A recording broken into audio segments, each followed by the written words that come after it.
আরজিকর কাণ্ড বদলে দিয়েছে কলকাতা শহরের চিরচেনা দৃশ্যপট। নগরীর বিভিন্ন স্থানে এখনও দেয়া ব্যারিকেড। গেল ৯ আগস্ট আরজিকর মেডিকেল কলেজ হাসপাতালে ইন্টার্ন চিকিৎসক ধর্ষণ ও হত্যার ঘটনার পর থেকে এই শহরে র্যালি হয়েছে ৩ শতাধিক। এর মধ্যে বেশিরভাগই মধ্যরাতে নারীদের অংশগ্রহণে রাজপথে বিক্ষোভ। আরজিকর ইস্যুতে দোষীদের বিরুদ্ধে পদক্ষেপ নিতে শুরু থেকে রাজ্য সরকারের উদাসীনতার কারণে ১ মাসেরও বেশি সময় পর ভারতের কেন্দ্রীয় গোয়েন্দা সংস্থার হেফাজতে আছেন মাত্র ২ জন। ঘটনা তদন্তে কেন্দ্রীয় সরকারের এই গাফিলতির বিরোধিতা করে পুরোটা সময় বিক্ষোভ করে আসছেন জুনিয়র চিকিৎসকরা। তাদের সঙ্গে যোগ দিয়েছেন সব শ্রেণী পেশার মানুষ। এই বিক্ষোভ নিয়ে মুখ খুলেছেন বিজেপি নেতা ও অভিনেতা মিঠুন চক্রবর্তীও।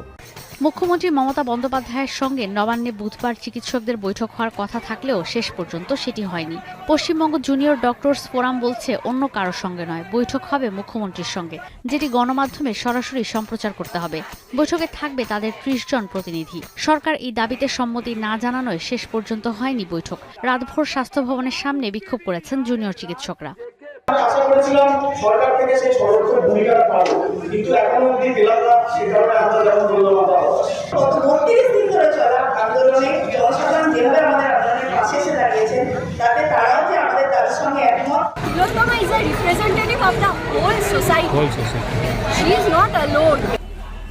এ বিষয়ে স্বাস্থ্য প্রতিমন্ত্রী চন্দ্রিমা ভট্টাচার্য জানান, কোনো ধরনের শর্ত ছাড়া আলোচনায় বসতে হবে জুনিয়র চিকিৎসকদের।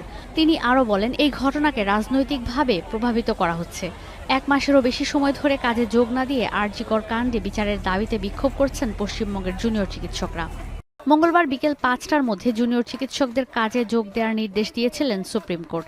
নির্দেশনা অমান্য করেই চলছে বিক্ষোভ। তাদের দাবিগুলোর মধ্যে অন্যতম আরজিকরের সাবেক অধ্যক্ষ সন্দীপ করের বিরুদ্ধে জোর তদন্ত ও তাকে বিচারের আওতায় আনা, কলকাতা পুলিশ প্রধান বিনীত গোয়েলের পদত্যাগ ও প্রতিটা সরকারি বেসরকারি হাসপাতাল ও স্বাস্থ্যসেবা কেন্দ্রে ডাক্তারদের নিরাপত্তা নিশ্চিত করা। পশ্চিমবঙ্গ রাজ্য সরকার আর জুনিয়র চিকিৎসকরা নিজেদের অবস্থানে অনড় থাকায় চলমান এই বিক্ষোভ আর কর্মবিরতি নিয়ে আসছে না কোনো সুরাহা।